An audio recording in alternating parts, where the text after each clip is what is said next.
সেক্ষেত্রে আসসালামু আলাইকুম। আমি এতক্ষণ থেকে তোমাদের যে ধারাবাহিক ভিডিওগুলো তৈরি করে আসতেছিলাম, সেকেন্ড পার্টের দ্বিতীয় পত্রের বহুপদী সমীকরণের মূল এবং সহগের মাধ্যমে প্রকাশ করা অঙ্ক করে দেখাচ্ছি। 5 এ এটা অসীম কেতাব এবং রূপন্তী এসইউ আহমেদ স্যারের বইয়ে, প্রত্যেকটা রাইটারের বইয়ে এরকম নিয়মের অঙ্ক রয়েছে এই বেসিকের।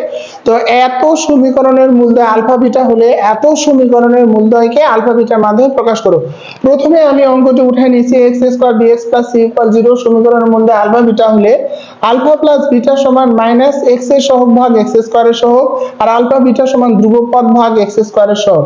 এখন দ্বিতীয় সমীকরণটা যে দেওয়া আছে cx square minus 2bx plus 4a, এই দ্বিতীয় সমীকরণকে এই b ভাগে c ভাগে আনার জন্য a দ্বারা ভাগ করতে হবে। কেন? তাহলে আমাদের b ভাগে আর c ভাগে আসবে, তখন আলফা বিটা সহ প্রতিস্থাপন করতে পারবো। তো a দিয়ে ভাগ করার পর এখানে c ভাগে 2, b ভাগে আমরা এটা প্লাস করে নিতে পারি, এখানে মাইনাস দিতে পারি, আর a কাটা যায় 4। তো মাইনাস b ভাগ a মাইনাস b ভাগের মান আলফা প্লাস বিটা, আর c ভাগের মান আলফা বিটা আর 4।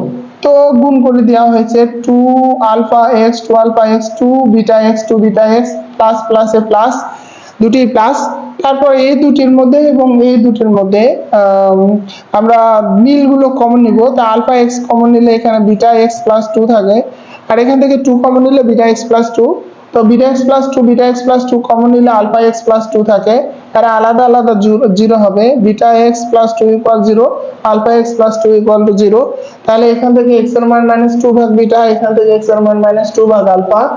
এই যে x এর মানগুলো আমরা পাচ্ছি, এগুলো হচ্ছে আলফা এবং বিটার মাধ্যমে পাচ্ছি। তাই এই সমীকরণের মূলগুলো, উত্তরগুলো বিটা এবং আলফা, আলফা বিটার মাধ্যমে প্রকাশ করা হলো। এটাই হলো মূলদয়ের মাধ্যমে প্রকাশ করার নিয়ম। তোমাদেরকে অবশ্যই এগুলো প্র্যাকটিস করতে হবে। প্র্যাকটিস করলে তোমরা খুব সহজে বুঝতে পারবে। আশা করি তোমরা বুঝছো। আর আমার এই ভিডিওটাকে লাইক, কমেন্ট এবং সাবস্ক্রাইব করবে, যেন সকলেই এই ভিডিওটা দেখতে পায়, এর জন্য শেয়ার করবে। ভালো থাকবে, সুন্দর থাকবে। আসসালামু আলাইকুম।